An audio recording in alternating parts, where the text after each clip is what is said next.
ये कहानी मेरी एक दास्तां है जहां मेरे साथ कितना कुछ गलत हुआ।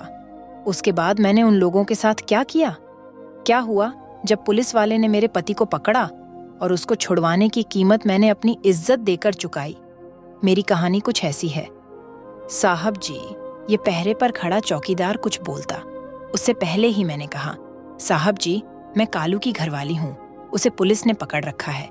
हुजूर, मेरे कालू को छोड़ दो बेकसूर को। तुम चरस, गांजा और नकली नोटों की सप्लाई करने वाली कालू की पत्नी हो? हाँ साहब, कहते हुए मेरी आंखों में चमक आ गई। थानेदार ने देखा कि मैं बेबस होकर अपने पति की रिहाई के लिए तैयार हूँ। मौके का फायदा उठाकर थानेदार मेरे सीने की तरफ घूर रहा था। थानेदार बोला, चल अपनी झोपड़ी की तलाशी लेने दे, चल बैठ गाड़ी में। थानेदार ने अपना रौब जमाया। साहब जी, अगर झोपड़ी से कुछ नहीं मिला तो मेरे कालू को छोड़ देंगे? मैंने हाथ जोड़ते हुए पूछा। हाँ, छोड़ देंगे। थानेदार ने कहा तो मैं गाड़ी में बैठ गई। चपरासी ने मन ही मन थानेदार को गाली दी। थानेदार ने अगली चौराहे पर ड्राइवर को उतार दिया। फिर वह अकेला ही मुझको लेकर झोपड़पट्टी की ओर चल दिया। दोपहर में सभी अपनी अपनी झोपड़ी में आराम कर रहे थे। एक मामूली सी झोपड़ी के सामने गाड़ी रुकी, जो कि मेरी झोपड़ी थी। थानेदार ने उतरकर सारी झोपड़ी की तलाशी ली। वहां उसे कोई भी गलत चीज नहीं मिली। मैं सोच रही थी कि अब थानेदार मेरे कालू को छोड़ देगा। हाथ जोड़कर फरियाद करने लगी, हाँ हाँ, जरूर आ जाएगा। कहते हुए थानेदार आगे बढ़ा और मुझको अपनी बाहों में कस लिया।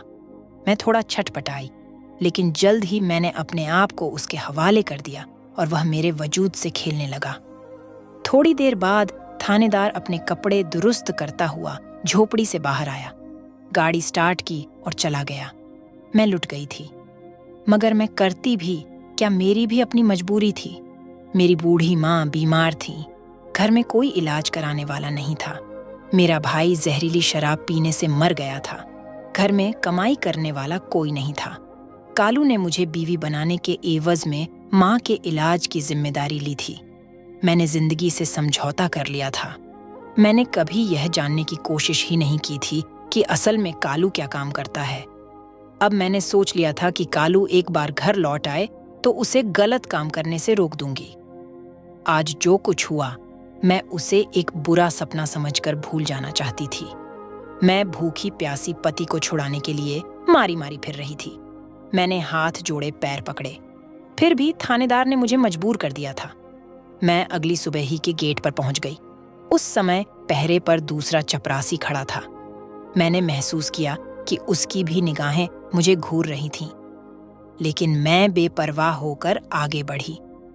मैंने तो बड़े थानेदार से बात कर रखी थी।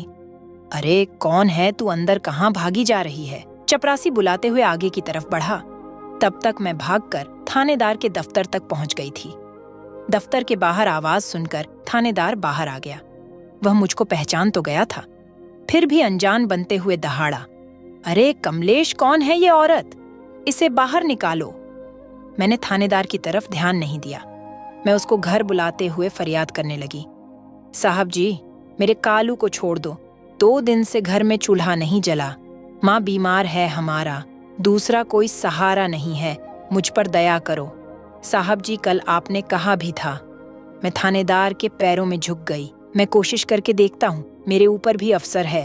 वो मुझसे बात कर ही रहा था, तभी फोन की घंटी गंगाना उठी। हेलो थानेदार, भूपति बोल रहा हूँ। सर, क्या कालू को जेल भेज दो? वह एक बहुत बड़े गिरोह से ताल्लुक रखता है। कालू को छुड़ाने के लिए थाने पर हमला भी हो सकता है। तुम्हारे पास जवान भी कम है, इसलिए फौरन कालू को थाने से निकाल लो। दूसरी तरफ से सख्त आदेश था। वह तो कालू के बारे में बात करना चाहता था, मगर यहाँ तो पासा ही पलट गया था। ठीक है सर, कहते हुए भूपति तेजी से दफ्तर से बाहर निकला तो मैं एक बार फिर से उठी। शायद मुझे पूरी उम्मीद थी कि मेरा कालू छोड़ दिया जाएगा। कल ही मैंने साहब को खुश भी किया था। अरे कमलेश, इसे धक्के मारकर गेट से बाहर निकाल दें। हम इसके बाप के नौकर थोड़ी ही हैं।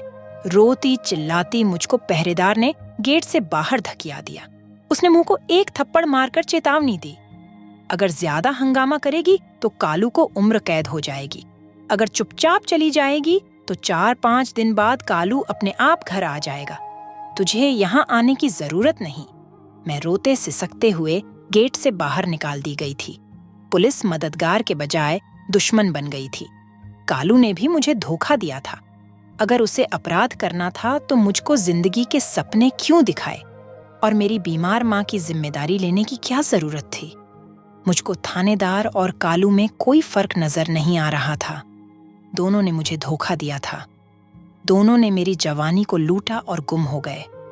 मैं अपने आंसू पहुंचते हुए घर की ओर चल दी। मेरा पति तो वापस कभी नहीं आया, पर मैंने बड़े थानेदार के पास जाके अपने इलाके के थानेदार की शिकायत की, जिसने मेरी इज्जत तार तार कर दी थी। मेरे पास कोई सबूत नहीं था, जिसकी वजह से वो थानेदार बच गया। हम जैसी काय गरीब औरतों के साथ इस तरह की वारदात होती रहती है और हमें कभी इंसाफ नहीं मिलता। अगर आपके आसपास ऐसी कोई गरीब महिला हो तो उसकी मदद जरूर करें। मौके का फायदा उठाकर उसकी इज्जत पर हमला न करें। दोस्तों, अगर कहानी पसंद आए तो चैनल को लाइक और सब्सक्राइब करें। धन्यवाद।